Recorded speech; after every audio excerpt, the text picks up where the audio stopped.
Hello and welcome to a brand new episode of Look Forward. I'm your host, Jay. I'm here with my co-host, Brad. And it's been pretty fun in the wake of the 20th anniversary of the Iraq War to just kind of take a look back through and see some of the fantastic takes that people had way back in the day. So just a fun trip down memory lane for people to justify how we got into that war. And it's so funny because some of the takes are just like so fucking adamant that it's impossible to walk back. Like it's hard to moderate. Like, yeah, you really just have to double down and be like, yeah, I fucking meant it at the time. Like, probably the most famous one is like what is his name? Tom Friedman that went on Charlie Rose the one time. What did he say? I have it here. I can't remember what the exact quote was off the top of my head. But basically how like it was necessary for the US to go to that part of the world to flex our muscle, basically, to show that, you know, we weren't going to be pushed around by folks in the Middle East. Oh yeah, that's right. He's like military has to knock on the door of regular Iraqi people and say, "Suck on this." Like we're not going to be pushed around. You can't moderate that one. It's really bad. Like, you should see it because he's like deathly serious as he's like going through this 2-minute screed, talking about why it's so important that the U.S. show basically big up on the Middle Eastern stage. Yeah, it's amazing looking back 20 years at that and seeing that there are still people who, I think for the most part, people try to like, oh no, I was never for it, which is like weird. Like you were, and look, I understand why a lot of people were for it, considering like they were lied to, right? Like I get it. We all were, but I don't even measure, I mean, outside of politicians who had way more information, but even they were lied to, right? Like, you know, you could make that argument.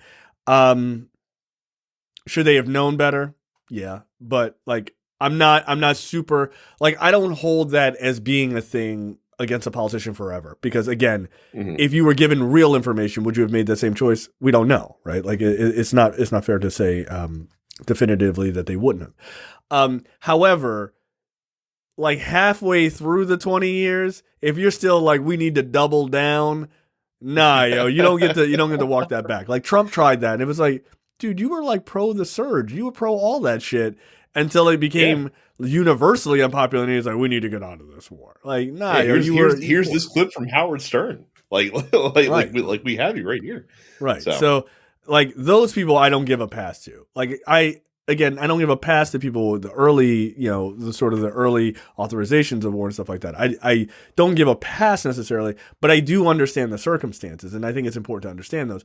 But if you're like 10 years in and you're like, fucking hell yeah, like, come on, man, that's crazy to me. Like, that's just absolutely nuts. And Trump and many other neoconservatives, not that Trump's a neoconservative, he's just a straight fascist. But they're still on that shit, which is amazing. Yeah. And people who still support it to this day are even crazier. So, it's a wild look back. But speaking of wild, this week, holy shit, will he, won't he? A lot of that this week is today the day.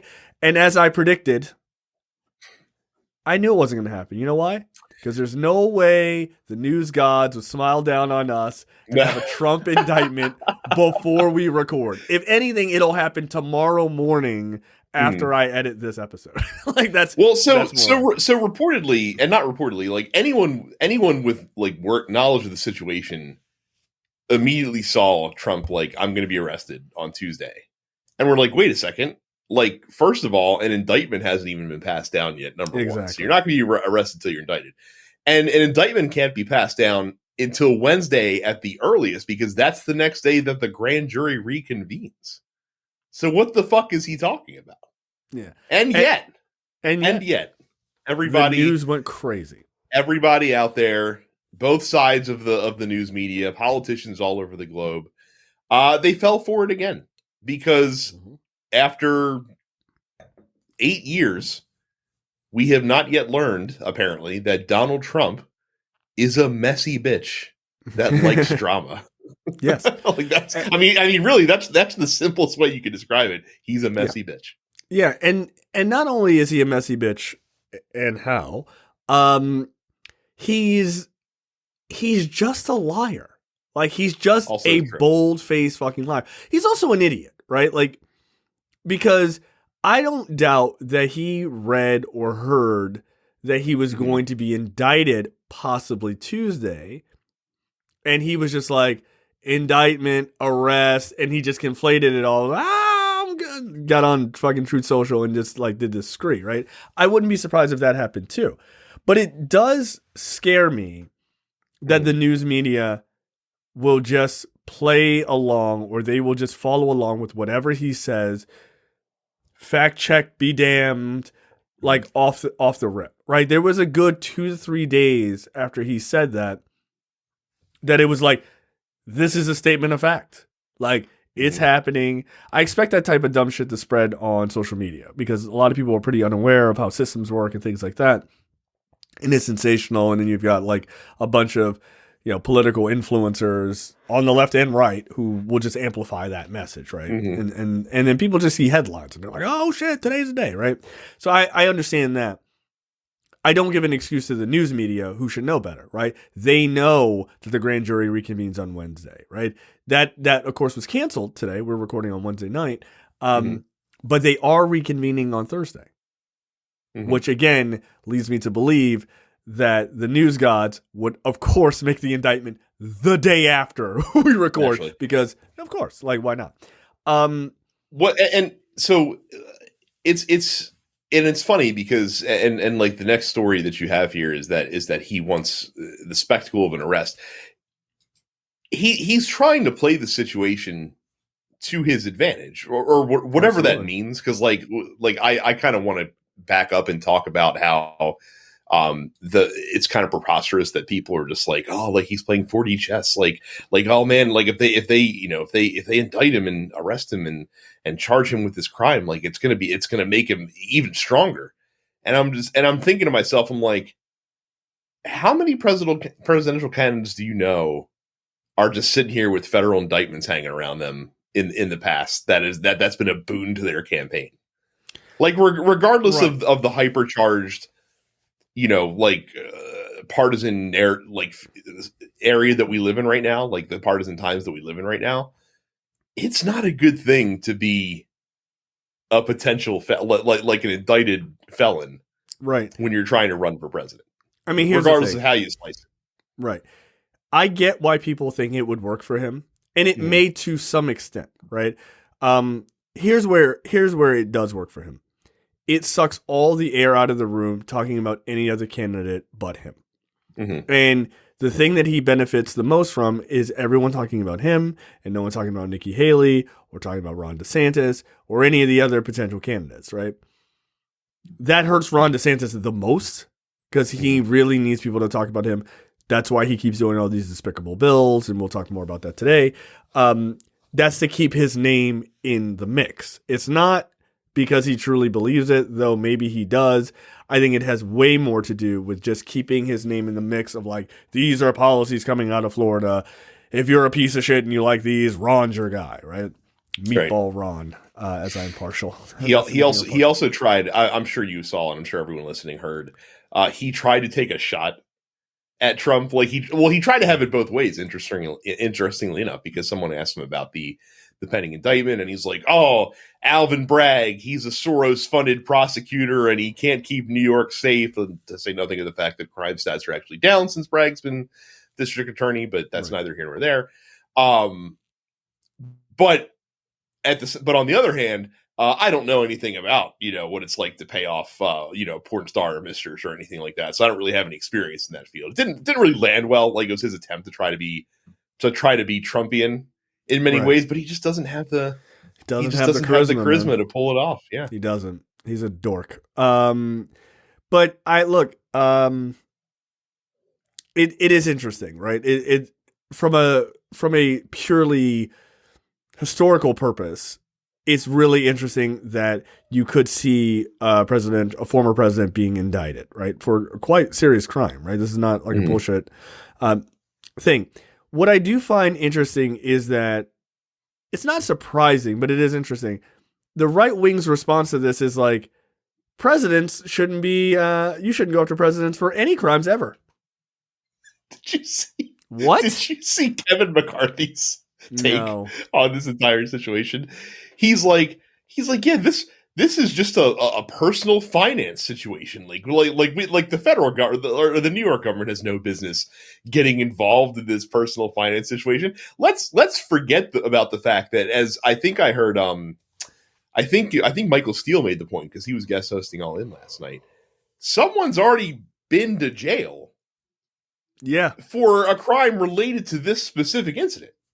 Like literally someone pled guilty and went to prison for their involvement in this personal finance, Right. Like, you can't pretend like deal. this is suddenly not a crime. Yeah. Yeah. Like, should Michael Cohen have gone to jail? Absolutely. So can we continue on with this case? No. Like, who the fuck was he covering up for, dude? Who do you think he was covering up for? Yeah. How is it that he's doing an illegal act, but the guy that's, basically told him commanding him to do it is off the hook in some way, shape, or form. That's kind of crazy. Yeah, it never made sense. Look, I find it deeply fascinating. I do like to watch Trump's reaction to certain things because there's a part of him that he gets the showmanship aspect, right? Mm-hmm. They changed the gate to be attack proof at Mar-a-Lago. What is the FBI ramming it down with a tank? No. That doesn't even make any sense. Who's attacking? They have the mobile fucking armored vehicle from Die Hard that they're rolling up. Right? Yeah, they just Johnson and Johnson. Here we go. Fucking what are you talking about? Right? The federal government's breaking into Mar-a-Lago to pull you out, or do you think your protesters are going to be fighting it? Why would they be fighting it? Right? It doesn't actually make any sense, but it sounds like it does. Right? Oh, he's got an attack-proof gate now. What does that even mean? Just go over it. I'm about to say, is it a dome? Because I feel like you could just fly a helicopter in there. Yeah, it's like when Trump was talking about the wall, and he's like, "Oh, we're gonna make it. It's gonna be 50 feet. You can't get over that. Well, unless you had a 51 foot rope. Even he knew it didn't make any sense. It's like, yeah, right. You got a rope. They've solved this problem. Walls are really not the impenetrable force they once were. Right? Relax. And even then, back in the fucking Middle Ages, they were able to get over fortifications, no problem. Yeah. Dude, we figured this out. I've seen Lord of the Rings. Just get the big ladders, man. It's not that hard. So, the idea of him pushing that narrative and pushing his people, he's like, yeah, come out and protest and take the country back. They're very reminiscent of January 6th, the days running up to that. But it was interesting because there was a big call by the young Republicans in New York, and they were like, come out and protest for Trump, blah, blah, blah, blah. And they did. There were 10 times as many reporters as there were supporters there. That's not good. To quote Tobias Funke, there are dozens of us. Dozens. Yeah.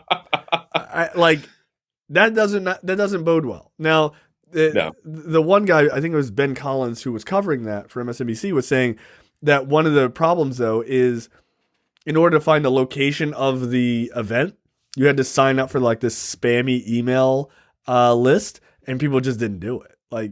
They've been spamming their people so bad and getting them set up for so much bullshit that they're leery about doing it themselves. And apparently there's another aspect, which is really fascinating, is that people don't want to show up because they don't want to be on camera to get arrested later, like January 6th. So that is a lovely little thing that you created yourselves, you big dumb. Oh, you mean the actual president can't save them from federal charges coming their way if they do some dumb shit in public? Oops. That's weird. Hey, go ahead and do it in the state of New York. See how that works out for you. Yeah, you're going to big boy. Not going to go too well, I imagine. And it's interesting because there are people in the know that they're hearing rumors. So again, I don't know how any of this is true, but they're hearing that the DA is basically as far as the arraignment goes, they're just yo, whatever you guys want. We're down with whatever. We don't if you want to do it privately, we can do it privately. If you want to do it publicly, we do it publicly. Just let us know what you want to do. And it's Trump's side that's indecisive about how they want to handle this shit. Like No, they're I wouldn't because give them. I wish they did. I wish it wasn't a choice. Bring him in to the least interesting fucking entrance. Mhm. Bring him in, arraign him or whatever. Do the indictment. Have a meet in front of a judge. Do the mugshot, fingerprints. Go on your way. No public spectacle at all. You want to hurt this guy. The biggest thing you do is take all of the spectacle away. That's it. Yep. Give him nothing. But like you said, he wants the spectacle. Like he wants the. Why does he get a choice? He wants. I know. Weird. Because they always fucking bloviate to like white collar criminals essentially. You know what I mean? Like they get afforded a lot of luxuries that your normal felons don't necessarily have access to. No, I'd be like, no, fuck that. You don't get a choice. I would just be like, no, you don't get a choice. You don't get to be like, yeah, rally the troops type of shit. No. Nope. I would be like, here's the mugshot. I'd release that shit that afternoon. That's it. Done. Here's this dumb fuck asshole. That's it. That's what I would do. And I'd hope that I would hope that he looks sad and upset because he didn't get his fucking spectacle. I'd be like, yeah, we're going to do it. And then I'd be like, let's come right this way. And just drag his ass right down a boring ass hallway. You get nothing. That's what you do. What I would do is I would like before the mugshot, like I would force him to remove like all his bronzer and stuff like that. Like, no, sorry, we need your natural face for the that's fucked up, Brad. Jesus. Yeah. That ain't right. Ugh. Can you take off your fake hairpiece, please? Like, yeah. No, sorry, it's real. No, I want that. Like I said, I want that pasty white asshole to be as gross and nasty looking as he possibly can be. Oh, he looks pretty awful these days. So, without bronzer, dude, he's gonna look like I don't know, like something that lived under a rock for the last 4 years. Like, Jesus Christ. But yeah, he does want the spectacle of the arrest. But all of this hurts Ron DeSantis. Like, it really does. I mean, I think it'll also doubly hurt Donald Trump as well. But right now, DeSantis needs his name in lights as much as possible. And he's down, like he's actually losing in the polls. Like he's slipping in the polls even further. Mm-hmm. He's now 28 points behind Trump. It's still inexplicable to me.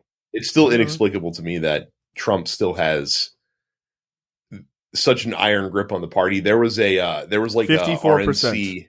Yeah, there was an RNC retreat that happened like last weekend essentially. Yeah. And in the part of it that they opened up to the media, like you would think that that they have plenty of dumb shit that they want to talk about on their platform, like, fucking social media and wokeism and CRT or whatever the topic du jour is in the Republican Party. But they were all talking about the fucking the potential Trump indictment because he's still the centerpiece of this party. And that and like you said, that hurts DeSantis. That hurts anyone else that wants to challenge him. Like Mike Pence was trying to have it both ways as well. He's like, I don't think that they should indict Donald Trump and this or the other thing. And someone then asked him like, oh, so like you're saying his supporters should protest then if he gets indicted? He's like, I don't think they should indict him, but if they do, I don't think this would be the right time to protest. But everyone has the right to protest, but I don't think they should protest. But they also shouldn't indict him. Like they're trying to just have it both ways because they know they can't completely come out and scorched earth him because they know that they'll lose the support of his base. But they also can't be like, oh no, it's fine that a president, breaks the law and gets away with it. So look, that's going to be the most interesting part of that entire series of debates is who is going to have the balls to go scorched earth on him first, right? The funny thing is, I don't think any of them will. They'll have to be led to it. I think the moderators are going to broach the question right out of the gate. I don't think you're going to have to wait too long. But like, I think they'll still skirt it, right? Like, they literally can't. And because of that, that's why I think he won't lose to them because he can go scorch earth on any of them. Now, let me ask you this question. What do you think about the Party of Small Government TM sending a letter to Alan Bragg to be like, you have to come testify before Congress to explain why you, the district attorney of New York City, are indicting Donald Trump on criminal charges, even though we technically have nothing to do with this at all, any way, shape, or form. Like they're trying to tie it in by saying like he's using federal funding to pursue this indictment. Which that's not how that all works. he has to do is be like, here, I'm not going to come up there down there, but I'll go ahead and send you my books, and you guys can check those out yourself, and see that we're not using a single federal dollar. You know what I would do? I would say I will do, because Jim Jordan runs that committee that's calling this. I'd be like, remember when they subpoenaed you, and remember what you did? I'm gonna do that. I'm gonna not respond to it. That's what I would do. If Republicans have set the standard that you just don't have to respond to a subpoena, you just don't have to respond. Like, no big deal. I just wouldn't respond to it. Fuck off. This is a frivolous bullshit one. If we're starting the standard of you don't have the power to force me, you got to go through all this rigmarole or whatever, go through the rigmarole. Once you get through all that, if they say I have to come, then I'll come. Go fuck yourself. Yeah, no. Don't play the game. Because all it is, it's not, they don't have any real questions. They just want to gum up the works. They want to take something you say out of context so they can go, well, see, he's a partisan, George Soros, blah, blah, blah. No, I'd be like, I'm not going. Fuck off. Yeah, I'm just not going. Fuck off. I'd that's the other thing too. Like, if were he even to go, like, all these questions, they'd be like, tell us about the case. He'd be like, I can't. It's ongoing. I'm not going to fucking talk about an ongoing investigation. Yeah. Yeah. Well, and like, that's what Ted Cruz would do, right? Like that's his move. Is he would, like, he did that with the FBI, with the FBI. Oh, why don't you tell us what's going on? Well, we're not allowed to talk about that. Oh, so you don't want to talk about it? Well, we all know what that means. That means that's their protocol, dude. But to people who are laymen who don't understand that that is in fact the FBI's protocol, they just think that they're lying, right? And it's a manipulative thing that they do. So I wouldn't show up. Fuck off. No, I'm not coming. Well, what about the rule of law? Ask Jim Jordan. Like, I'm just doing what Jim Jordan does, and I think he's really smart.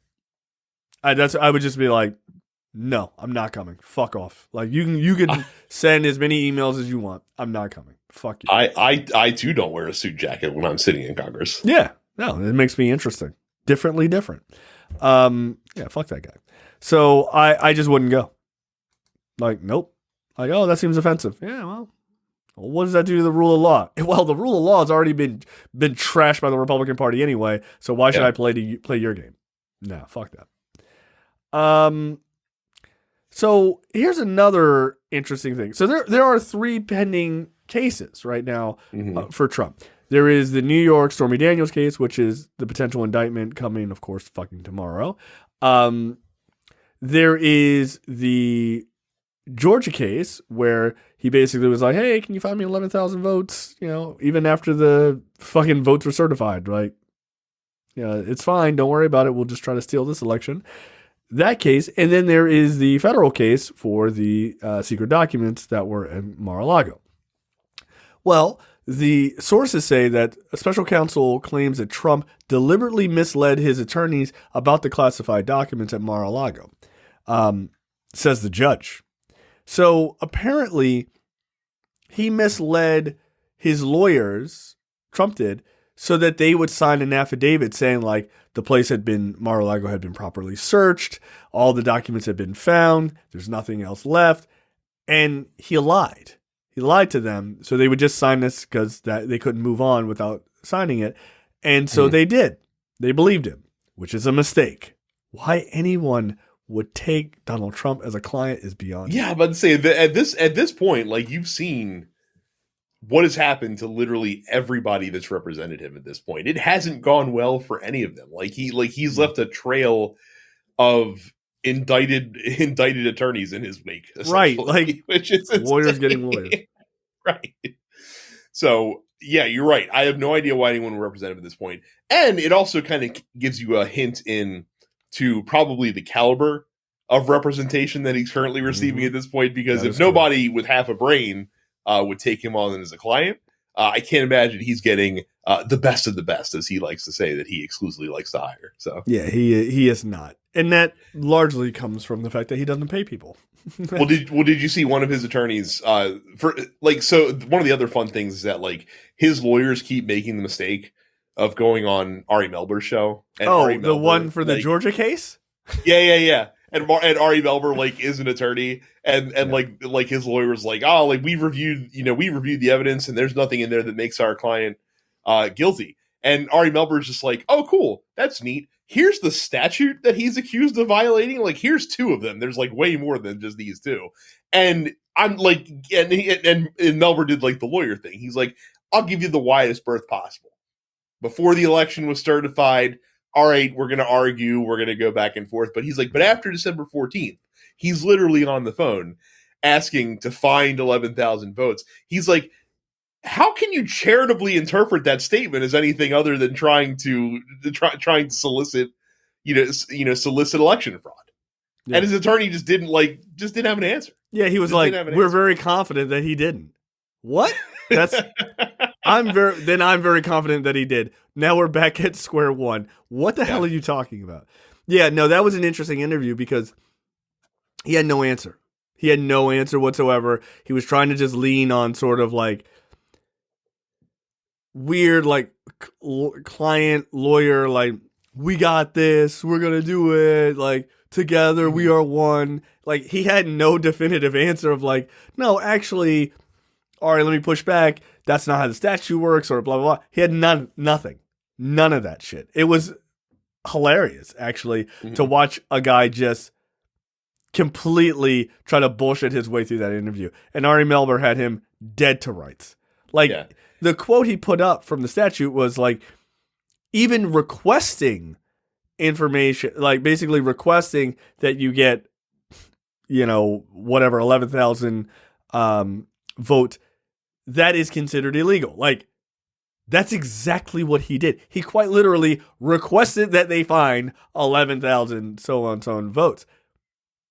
It's inarguable, but we'll see. I can't wait to hear. We haven't heard the entire 62-minute phone call to be able to make that determination. Apparently, if you listen to the whole call and not just that one snippet, it completely reframes the entire context of that statement. Because before he says it, he apparently says, "Hey, I got a funny joke to tell you, Brad Raffensperger and Brian Kemp. like, don't take any of this seriously what I'm about to say for the next 45 seconds. But here's a funny joke," and then he leads into the whole 11,000 votes thing. I'm sure that's exactly how it went. Yeah, can you believe this? Check out this hilarious joke. Like, yeah, no, dude, you are as guilty as it fucking comes, and it is fascinating that they think that case is going to go any way besides him getting indicted. Yeah. There's also the one of one of his attorneys in the New York case. Someone found a clip of this dude on CNN or MSNBC back in 2018, like when the indictment dropped against Michael Cohen and he started, and he was going to jail. And he's basically like, he's like, Michael Cohen by himself could not. There's no way he could have just initiated this by himself. Yeah. I'm just like, dude, come on. And you represented this dude? Have you said that? Like, what the fuck changed your mind other than the promise of money that you're never going to see? Oh no, you're never getting. You better look. I hope you got paid up front. Surely you're not that stupid. You went to law school, for God's sake. But yeah, I did see that it was like this guy. What is it? I forget his last name. It's like Tampico or some shit like that. Mm-hmm. They're basically like he didn't believe Trump right up until the check cleared. Right? Like, it's like, he's my guy. Like, come on, man, you're on tape. You're on tape saying that this is bullshit, and it's bullshit. And we all know that you think it's bullshit too. So like, It's just hilarious. But I do want to point out something going back to that first story. When when there's blood in the water, the sharks will come. When this indictment comes down from New York, those other indictments are going to come a lot faster than you would think, because it stiffens the spine of other prosecutors and other DAs around the country to go, oh, they can do it. All right. Well, we had a case, but we were like, we don't want to be the first ones. It's a little scary. Let's let the Southern District of New York do it. They're the big boys. They got it. Cool. Now let's roll. You're going to see a lot more cases probably get opened against him and shit like that. I guarantee you. I don't honestly, like, I don't think the other folks involved, or at least the three that we know about, I don't think any of them like really care about what the other's doing. Like Fonnie Willis has already kind of said, like, oh no, that one's happening in Georgia. Yeah, you know what I mean? Like, so that's not a surprise. And Jack Smith's doing his Jack Smith thing. Like DOJ is going to move slow as fuck because that's what DOJ fucking does. They're the ones I'm the most afraid about, quite frankly, because again, like what I don't want to happen is we get to like January and they're prepared to bring a case, but they're like, oh no, we can't do that because, you know, right. It's election season now. So, right. Yeah, we'll see. I find it funny, but I think that Georgia indictment will come down super fast right after this New York indictment. I wouldn't be surprised within like 2 weeks. They're like, boom, here's another one right on him. And look, those indictments are going to carry pretty heavy weight going into those debates. Like, hey man, everybody else on this stage has no pending indictments. How about this fucking guy? Is this what you really want as a president? A guy who's going to get into office and have to fight these criminal charges? The answer is no. Mm-hmm. But for the Republican Party, it's maybe we would like that. Surely everything he's done wrong that's easily proven, that's all bullshit. But all the nebulous things that we say about Hillary Clinton and Bill Clinton, those are facts. Yes. Yeah, of course. Or Hunter Biden. Who said this? Somebody out there. It was probably McCarthy as well. You shouldn't use the government to go after your political enemies. And I'm just like, were you talking about Trump or Hunter Biden? Because I'm really confused right now. Just saying. Yo, Kevin McCarthy sucks. Like he really, really stinks at his job. He is awful, and he should have never had it. I mean, it only took him, 15 rounds before he got the job? Quite literally, yes. 15 rounds. What a loser. All right, next up. So last week we played a clip of a woman whose brain just got lit on fire when asked a simple question. I want to... Yeah, go ahead. I want to pause.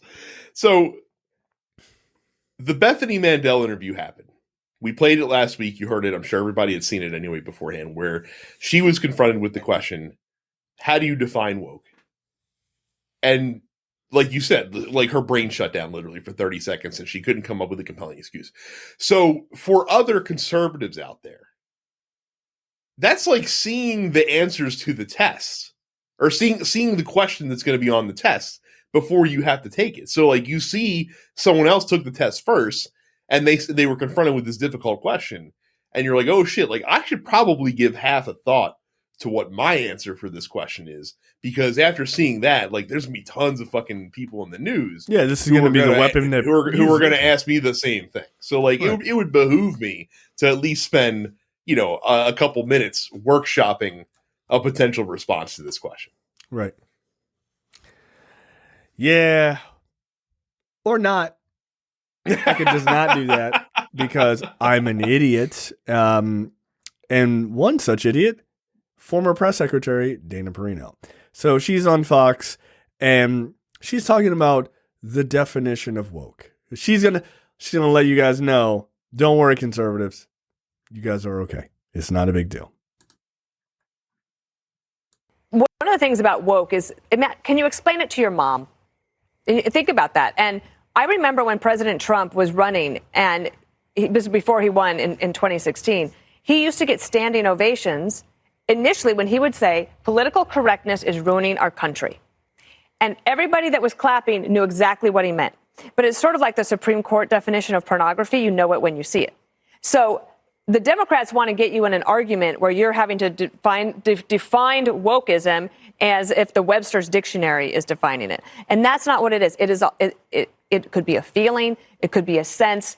And I wonder if Republicans or conservatives are going to have to define it more. She could be right. I don't know. This will be tested. But the other poll numbers you showed are important. The one thing I don't see any candidate really doing right now is talking about a plan for pro-growth economic means. And that's what Americans are pretty desperately looking for. Okay, before I get into the absurdity of woke is an undefinable term, I just want to point out the last thing she said, which is hilarious. What we need are policies about economic growth from these candidates. She's talking about Republican candidates. Mm-hmm. Dana, you do know that you're in the Republican Party, right? They don't do policies anymore. That's why you're talking about the thing you're talking about, right? That's why you're on the 5. No on less. the 5. Ugh, Yeah. 5 is Why did Greg Gutfield look like a small child? Like because sitting, he like, is a small child, hunched over his chair, looked like his feet were hanging above his seat. Like, is he how tall is Greg Gutfield? That's a question. There is a solid chance Gutfeld is 5'3". There's a solid chance. Let me take a look here. Yeah, that guy sucks. How tall is Greg? This is, like I said, this is an important thing to know. Yeah, 5'5". You were close, dude. He's got little man energy, yo. Like he does. He does. Almost everybody on TV is tiny. Like they are. You are literally a giant reigning among him, Jay. Yes. I could like Undertaker choke slam Greg Gutfeld through the 5. Greg Gutfeld does not surprise me at all that he has Napoleon syndrome. That sure. Does no zero exactly 0%. Very much so. So as Andy said in our chat that the three of us have with each other, wokeism is just vibes. Like, yeah, it's just a vibe, bro. That's the Republican platform. It's a vibe. It's woke is vibes. Hey, what does woke mean? I don't know, man. It just feels woke, you know? Like I can't really say like how this is woke. I just know it is. I know it in my bones. I know it in my bones. What is really funny is she made the point of like, there's no like Webster's dictionary definition. So Merriam-Webster actually has a definition. Woke, chiefly U.S. slang, meaning aware of and actively attentive to the important facts and issues, especially of racial and social injustice. That's exactly correct. Like, it's exactly correct. How do you explain it to your mom? Read her this definition. And the irony here is it means the same thing to Republicans too, just not in the same way that you would think that it should. That's correct.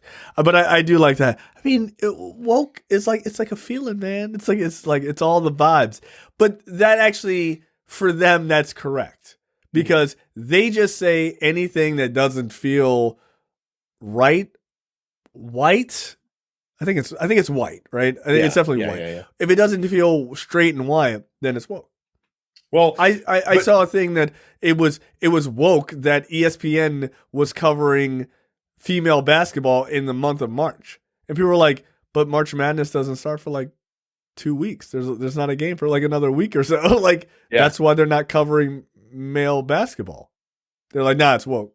Like, all right, so it's just a vibe then. Like, woke is when women do things. But again, the problem is that when you have people making laws to combat wokeism, you do have to define it actually, because we need to know exactly what you're trying to target. When you're like, you can't just be like, hey, I'm going to write a law, and if it feels woke, we're gonna outlaw. Yeah, it just doesn't feel right. Yeah, if it's got bad vibes, bro.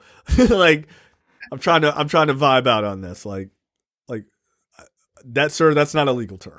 Like, sir, we don't accept the vibes as a legal precedent. For I know that folks like you and I, people listening to the show, like we get caught up in the discourse, right? Like we get caught up in this bullshit. Oh yeah, sure. But again, it does warrant remembering that the average voter, a normal person who goes out and votes, isn't wrapped up in this shit. And I'm sorry, but whether you're correct. Trump or DeSantis, and you make it through the Republican primary, and you're going up in a general election fight against Joe Biden, if you get up on the stage and talk about the Democrats have gone too woke, and America's so woke, and Joe Biden has all these woke policies, the very online people will know what you're saying, but fucking normal suburban, normal, Ohioan voter is gonna be like, what the fuck are you talking about? They're gonna be like, I thought we were just, are we still raising the roof? Is that what we're saying? They don't know. Yeah. And this idea of going after racial and social awareness, like injustice awareness, is the weirdest thing that the Republican Party has done in a long time. It's not the most heinous, but it's certainly the weirdest. And I mean, ultimately, if you're attacking what you declare as a vibe, why don't you just have a war on jealousy too? Like it means nothing. It's and I think that's what we have to start to realize as folks on the left is that it's meaningless, right? Like, yeah, there are policies that hurt people, like the Don't Say Gay bill. We're going to talk about in a second. They want to expand it and things like that. But we have to stop playing their game and playing their narrative game. Stop going, oh, you don't understand what woke is or whatever. Like, I'm fine to like embarrass them from time to time on a TV show. That's more than fine. I'm very petty like that. But when it comes to attacking these laws, like, we need to attack it from the perspective of what it really is, right? This is actually just general discrimination. This is classic Republican nonsense wrapped in the idea of anti-wokeism and stuff like that. Don't even talk about that. You're trying to say that, like, people can't say the word gay in school. Gay people exist. Being gay is not illegal. It's not illegal. Just hit it from that perspective. Don't hit it from it's a wokeism thing or ignore that. Let them go out and just keep using it and sounding stupid. Right? And I think that's largely happening. I think most people on the left are like, why would I? Like, I'm not out here being like, yo, I'm woke. Like, people don't say that shit anymore because conservatives have just kind of made it to be nothing. So you have to approach it with the who is this fucking clown principle. Who is this fucking clown is the best retort that you can give to somebody coming at you with some nonsense on the internet, because it implies A, that they're a clown, and B, that they're not even notable enough to you need to know who they are, despite the fact that they are indeed a clown. Right. That's pretty good. So, that's pretty good. Yeah, so I feel like you have to treat Republican wokeism with that same kind of fucking energy. Like, I don't know what the fuck they're talking about. Like, I'm out here trying to fucking get gas prices down. I'm trying to curb inflation. Like, we're trying to make sure kids in school, get school lunches and don't go fucking hungry. Like, we're trying to make sure that people have access to insulin and life-saving medication that they need, so they can talk about fucking wokeism all they want. He's like, I'm trying to do work for the American people. And that's where 100%. You have to kind of curb it. So right. And I think when this inevitably gets brought up during a presidential debate, which is crazy to me, that's exactly the attitude Joe Biden should have. Like hit him with the Webster's dictionary definition. Like, listen, that's about racial and social injustices and being aware of it. But let me tell you what I'm doing, right? And I think we should be aware of these things. And let me tell you what I'm doing. Pivot, boom, boom, boom, boom, boom, policy. Let them roll around in the mud of, is it a vibe? Are women's basketball illegal? Should it be, should we be talking about it? Like, let them deal with those stupid nonsense issues and hit people on the bread and butter things. Because at the end of the day, like you said, most people don't give a fuck about that. We give a fuck because this is what we do. But most people don't care about that. What they do actually care about is, pocketbook and kitchen table issues, as they say, right? How do I pay my mortgage or my rent? Car notes due? How much groceries? What's the cost of bread? Like, that's it. That's what people give a fuck about at the end of the day. They don't give a shit that a blue-haired girl from a liberal city is out there saying, hey, I'm woke about XYZ. They don't give a fuck. If it does not affect them, they don't care. And that's not me trying to like shit on, liberals with blue hair. I think it looks generally silly, but whatever. Like that's if that's what you want to do. I don't give a shit. I'm 40. You are a noted hairist anyway. So yeah, frankly, people walking around with hair at all, ridiculous. I can barely podcast with you, Brad, with your full head of hair. It's disgusting, and it's just braggadocious for no reason. You fucking magnificently coiffed son of a bitch. Like, I'll podcast with you today, this week, but next week it's off. So, like, I don't care about those things. Like, I think it is great that young people, especially, are starting to become more aware of the issues that have systematically held people of color and women and sexual minorities down, and that's great. But at the end of the day, That's not the stuff that's going to get people over in a presidential or a Senate race. It's going to be, where are my taxes? Like, what are my taxes doing? Can I afford X thing that I want to afford? Is the housing market shit? Or can I afford to upgrade my life or stay the same? Or am I backsliding? That's it. Democrats, the truth be told, Democrats beat Republicans in the last midterm because they did not focus on a bunch of bullshit. They focused on kitchen table issues. While everybody is screaming about wokeism, screaming about a bunch of nonsense, Democrats were like, hey man, here's cheaper healthcare, here's cheaper food, here's help with COVID, here are things that will help you. And people were like, that's cool. That's all there's definitely value to being the adult in the room. You just have to be able to convey that message in a way that resonates with normal folks. Like that was Hillary Clinton's problem. Hillary Clinton had a lot of great plans, but she couldn't talk about them in a way that wasn't fucking wonkish as shit. You know what I mean? Right, she's a big fucking nerd. Yeah, like the reason why Joe Biden is successful is because he has the same plans, but he can talk about it like a regular fucking dude and get the message across to normal Americans. So that's it. And it's unfortunate, but yeah, being a bookish dork is not helpful because Americans are very anti-intellectual. It'll make you a really effective like chief of staff, but it's not going to make you a good president. Yeah, like wow, she's a really good Secretary of State. Like now let's have her run for president. Yeah. Hey, you know why she's a good Secretary of State? She's a fucking nerd, and she spends her entire fucking job talking to other big fucking nerds around the world. Yeah.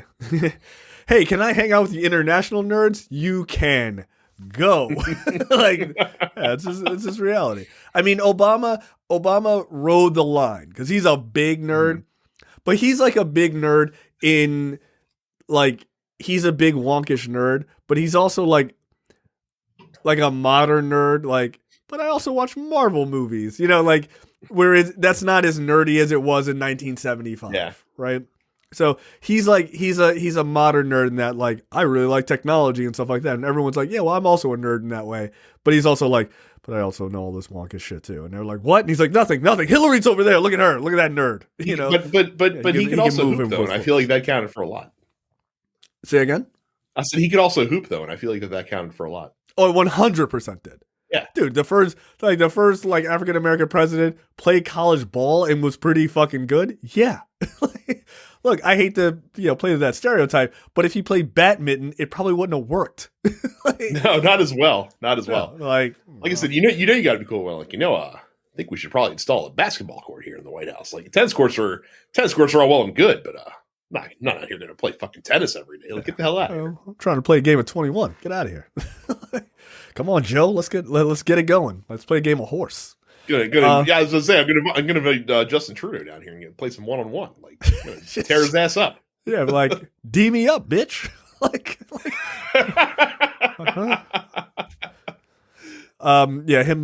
Him slamming the ball over Macron would be pretty disastrous. Next up, Disney announces that they don't give a fuck about Meatball Ron. I mean, did we really ever think that Disney of all people were going to be phased by Rob DeSantis's Rob DeSantis? Dude, I'm telling you, if they keep running with that they just keep misspelling his name, I'm kind of here for the Trump party pettiness of this, because it's going to get ridiculous, and I can't. So the joke is that So Trump, before we get into the story, so Trump in a recent one of his proclamations that he puts out in email recently called DeSantis Rob DeSantis, and I made the joke to Jay and Andy. I was like, "There's a non-zero chance that if Trump just keeps calling him Rob DeSantis, that eventually DeSantis will just start going by Rob, like it's not even a thing." And the reason I say that is because someone posted a video of DeSantis, like before, like when he was running for governor, and he would always introduce himself, like whenever he would step up to the podium, he's like, "Hey, like I'm Ron DeSantis. I'm Ron DeSantis." And then all of a sudden it became, "Hi, I'm Ron DeSantis. I'm Ron DeSantis." Like he literally changed the pronunciation of his last name because the media was just pronouncing it like that. So he's like, fuck it. I'll just pronounce it like that too. It's like, dude, it's your name. Like, say it however the fuck you want to. Dude, it's your name. He's like, no, I've always been Rob DeSantis. Like, no, Ron, you fucking meatball. Meatball Ron's a good nickname. That's not bad. Yeah. That's not bad.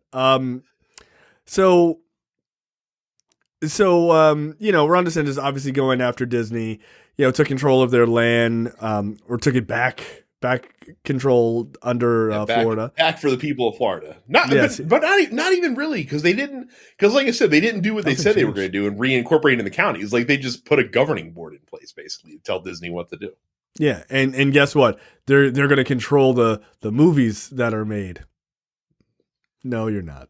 Yeah, all the Disney movies that are filmed in Orlando and not in Hollywood studios. Okay, cool. Even if they were filmed there, you still can't tell them what to do. Like, they're still a corporation. But like, no, you got to make Tim Allen Buzz Lightyear in that movie Lightyear. No, we don't.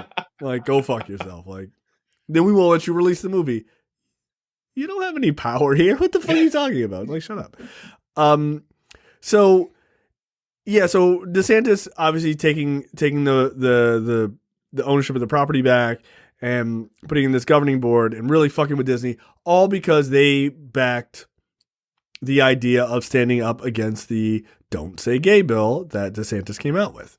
Well, Disney, $1 billion richer now that they don't have to deal with that land anymore.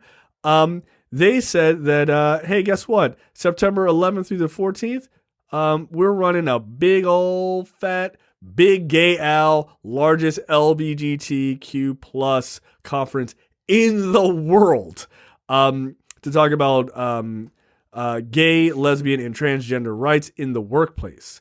That's a good fuck you. That's a good fuck you. Now, a lot of people may not know this. So Bob Chapek, who was the CEO when the Don't Say Gay bill came out, he was the reason Disney hesitated. They were like, I don't know, should we say it? Well, they got rid of his ass. Disney was like, get the fuck out of there. And the former CEO is back. And he's like, I don't give a fuck about Meatball Yeah, that's Ron. it. Fucking Bob Iger's out here, but like, bro, I'm here for a good time, not a long time. Like, let's fucking go. Yeah, like, and look, Bob Iger has been the CEO under Disney's like biggest growth, like, so he's just kind of like, we don't need Ron DeSantis, like, fuck that dude. And so they're not just throwing a conference, they're throwing, quote, literally billed as the largest LGBTQ plus conference in the world. Hell yes, dude. I hope it's super fucking gay. I hope they backlight the Disney castle in pink and blue and every other color in the fucking rainbow. I hope they do it up. It should be a fucking spectacle. Like, the only people even allowed into the park that week have to be on the LGBTQ plus spectrum. Hell yeah, dude. Like, fucking do it up. Really do it up. Announce a bunch of gay-ass movies. Have drag queens doing shows. Do the whole fucking 9 yards. I love it. But it just goes to show you, look, Republicans, this is what you wanted. You wanted runaway capitalism, right? You wanted to not be able to tell corporations anything. Well, guess what, motherfucker? It's great when they agree with you. It's not so great when they don't. But what other governor would even have the balls to step on the tail of Mickey Mouse in their state? Disney is their biggest employer in the entire state besides the federal government. Why would you fuck with them? You say what other governor would have the balls? I say what other governor would have the stupidity to do such a thing. I mean, yeah, that's basically my point. Right. Like, yeah. You're going to fuck with the number one employer in your state? That doesn't feel like a smart idea. And look, it's funny because we talk about like Arkansas a lot of the time, because as Arkansas tends to pull back from some of the worst shit sometimes, because if they do anything that's going to fuck with Walmart's money, Walmart's like, don't do that. And Arkansas is like, you know what? I don't think we're going to do that. We decided on our own. Not from any side. Yeah, no, we would never kowtow to Walmart. Please. No, we don't kowtow to Walmart. We kowtow to Sam's Club. Totally different organization. Like, yes. Yeah, it's because they know where their bread is buttered. They're not stupid. Hell yeah! Like, come on, man. Don't be dumb. Like, don't be this dumb that you think that this makes any sense. But look, Disney's like, we don't give a shit. Like, you don't intimidate us, and I think that's the right move. But again, taking this from another perspective, do you really think DeSantis actually cares all that much? Because again, no, like he grandstanded to win re-election. He's going to continue grandstanding to build his presidential profile. He's already won, like he's already in his second term as governor, so he doesn't have to worry about running in the state of Florida again. And it's not like he's going to, like the next step for him is not going to be like, oh, I'm going to be Senator DeSantis. Like, no, he's going to try to be the fucking president. And if he's not successful this time, he's going to try again in 4 years. I guarantee. Like, we're going to have to put up with this fucking meatball for the indeterminate future in Republican Party politics. Yep, that's absolutely true. Now, I do think though, here's where you wouldn't have to deal with him anymore. If he wins the nomination and Donald Trump goes fucking ham and destroys the party and causes him to lose, Ron DeSantis is done. His political career is all but done. It's dead. Because there ain't no coming back from that shit. Republicans learned their lesson by putting up Mitt Romney twice. Like, it don't work. And where's he going to go? You going to run for Senate? Fox Well, you get, I guess. He doesn't have the personality, though. You're right. Yeah, I thought about that as soon as I said it. I mean, he could run for Senate in Florida, but okay, if that's as far as he goes. He's one of 100. Like, he could, but if he were to flame out in Republican presidential politics, and then he came back like hat in hand, he's like, I'm going to run for Senate. You think Disney would actively lobby against him? Yes. Yeah. I think Disney would try to kill his campaign in its infancy in Florida. Like, they'd be like, all right, cool. We're just going to back the shit out of your opponent. I would. I'd be like, here's $3 million to whoever's running against him. Right. Shit, here's $30 million. Who gives a fuck? Like, here, because we all know corporations famously donate to both parties because they want to be on the good side of whoever happens to be in power. Yep. So like that's what I would do if I were them. Like, oh, cool. Here's the donation that your Democratic opponent would normally get, and then here's your donation, which is also going to go to your Democratic opponent because go fuck yourself. Right. Hey, remember that "Don't Say Gay" bill? Don't say Ron. That would be that's good. That's good. That's good. But yeah, look, I love that Disney's doing this. Disney is a massive corporation, and I don't support them as a as a corporation. I mean, I like some of their products, obviously, but I do love this. I do love this. This is great. So this is a good fuck you. It will be interesting to see what DeSantis does. Right? Does he try to go after them on something else? I'm not sure he can. No. What can he do? No. He's busy right now anyway. He's got a presidential campaign to plan for. All right. Well, you're 28 points now, buddy. You got a lot of planning to do. That's true. Best of luck with that. Speaking of meatball, Ron, so DeSantis wants to expand his "Don't Say Gay" law to all grades. Before, and again, this is how conservatives are consistent liars. They said, well, this will never go above the third grade and under. You can't say gay or trans or LGBTQ or whatever to kids because that'll like make them realize people exist. I don't know. Wasn't that the whole argument? Like the main argument they made for the bills? Like, we don't want young kids to be exposed to this. Like, wasn't that the whole like crux of the issue originally? Yeah. Okay. Yeah. But now, cool. Like they need some more juice in the news. So now they're planning on expanding it all the way through 12th grade. Here's the thing, though. Gay kids exist. Gay high school kids exist. Now you could make the argument, well, maybe you don't know in third grade whether or not you're gay or straight. Maybe, right? But you definitely know. A lot of kids know when they're in high school. right? Or figure it out. Or figure it out, right? Yeah. And there's a lot of kids, this is just the modern world we live in, thankfully, is that a lot of kids are just out. Mm-hmm. They're like, yo, I'm in fucking 11th grade. I'm fucking out. I'm not heading off to college in 2 years, closeted. Like, I'm out. My parents know. My boyfriend or my girlfriend knows, obviously, right? Like, this is who I am. Why the fuck would you implement that law or that bill knowing that there are kids that you are hurting?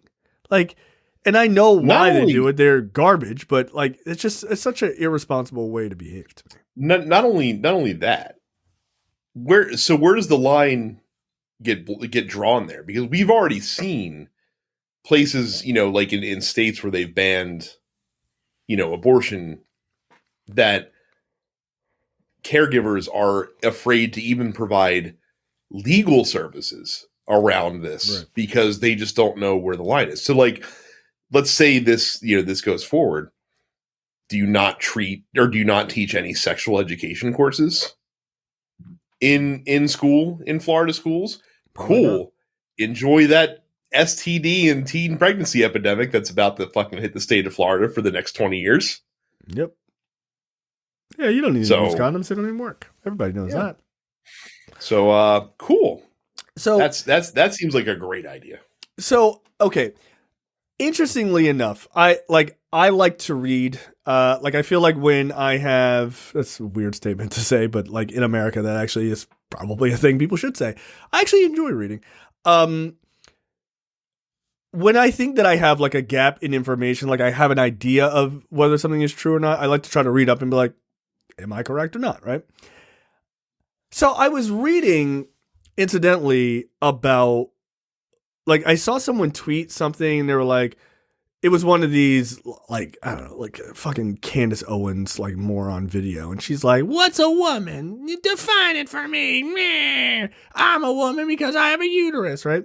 It's like, yeah, we got it. I wish you just didn't have a mouth. That's what I have a uterus. Fucking annoyance. Woman's an ass. But, she's like, yeah, what's a woman? Blah, blah, blah. And so, like the obvious, like, weird thing is that ironically, a party who cannot define woke is really obsessed with defining woman, right? They're like, they're super obsessed with it. And so I'm like, well, this sort of like weird anti-trans behavior from the Republican Party, which we've come to know very well, like, it's a very weird thing, right? Like, I don't like trans people because they're different, and so henceforth I will be a prick about it. And I was thinking to myself, is there a reason, like, is there a scientifically backed reason that, like, behind transgender folks, right? And so I was pretty sure I had heard that there are actual physical neurological differences, but I wanted to be sure. So I read up on it, right? Just Wikipedia. There's been a number of studies. You know what? There are. Just like there are neurological differences in gay folks.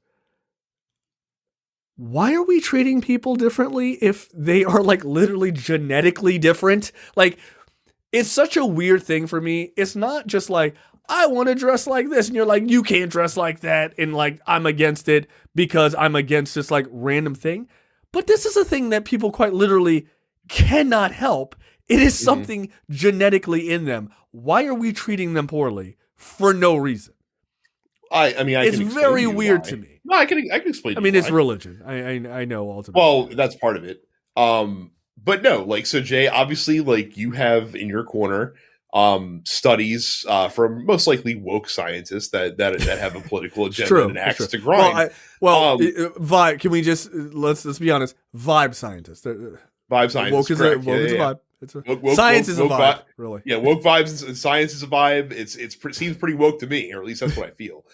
But on the other hand, I just don't feel like, and by I mean like I'm speaking for Republicans right now. Like, this is my thoughts personally, but like, I as a Republican don't feel like that people should be transsexual. So like, my feelings trump your facts, as it were. Brad, I hate to say it, facts don't care about your feelings, Brad. I'm sorry. I'm It's sorry. weird how that They don't. works. Yeah. Yeah, I'm sorry they don't. Look, I wish that guy wasn't a dick because he's right. Like they don't, but the problem is he doesn't use facts. It's weird. No. Or he uses very cherry picked, contextless facts. I do think it's fascinating. Like when I was reading that, like there's a lot of studies on it. Like there's certain parts of the brain that are different and things like that, and they can't explain it. They're like, we don't know why it's like that, but it is. In the vast majority of people who are trans, this seems to be true. Well, if it's a medical difference, I feel like that's the argument, right? Like, to me, that's the argument of, hey, they're legislating against me. This isn't even a thing that I can help. This is just who I am. How is the Supreme Court okay with that? How are federal courts okay with that? How are state courts okay with that? There needs to be an understanding that there is literal science behind this. It's not just it's not just a vibe, bro, that I feel like I'm transgender. There's literally a part of their brain that is telling them that this is a difference in who they are, right? Like there was a whole part, and I don't have the stuff in front of me to like read it, but you can just Google this shit. It's actually really fascinating. It's like, just Google transgenderism, and then you can just read about like the sort of studies on it. It's actually fascinating. But like, there needs to be a real understanding from journalists to the taking this to the American people, that this isn't just a thing that people think is cool. This is actually who they are, right? I think largely in society, we've come to realize, and there are bigots because they're just like, the book says it's bad, right? But I think largely people go, yeah, gay people are gay because they're just born that way, right? Like there are idiots who they chose it. Yeah, I'm sure 16-year-old kids can't wait to be bullied by dickhead pastors. They're dying for that shit, right? But I think the vast majority of people, even if you don't agree with it, if that's a thing, it isn't. Most people realize like they were born that way, and there is quite literally nothing they can do about it. Whether you think that's okay or not, that's just how they're born. It's the same with trans folks, man. It's the exact same thing. So why are we treating them as if they don't belong in the same category in our minds? It makes no sense to me. I do want to zero in on that point that you made about like how and it just goes to show you that the people that pass these laws don't ever for 1 second stop to think about what the lived experience is. No, for the people that are affected by them, because you're right. Like if you were someone who was gay and you realize it like in your teenage years, yeah, why would you open yourself up to incessant bullying and discrimination and things like that? It's no different than someone who's black being like, yeah, given a choice, like I don't know if I choose that, knowing what the fuck's ahead of me, right. But like, look, I was born this way. Like I can't really do anything about it. It's the color of my skin. Like what the fuck do you want from me? Right.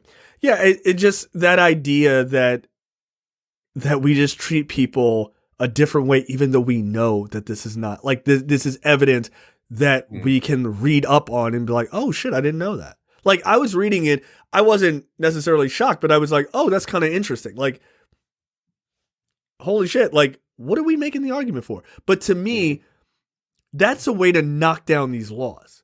Oh, well, you can't say gay. Why? Why can you discriminate against black folks with books on black history? Why? That's who we are, dude. Like, well, it makes white people uncomfortable. Well, boo fucking who? Are we knocking out white people books? I had to read Call of the Wild, White Fang. Are those white books? They're all about dogs. White men and dogs. White people love dogs. Oh my God. Right? I love my dog too. I've not read either of them, so I can't really. Oh, we were forced to read those books. We were forced to read them. Well, this explains Micah's hatred of canines then. He hated it. It's all making sense. Yeah, he was forced to read Call of the Wild. I know he was because I was, and we went to the same school. He was like, I'm not reading this book. Fuck these dogs. Okay, that's the end of the free portion for this week's episode of Look Forward. Make sure you go to lookforwardshow.com/premium. Sign up for premium content. It's only $5 a month or $50 for the full year.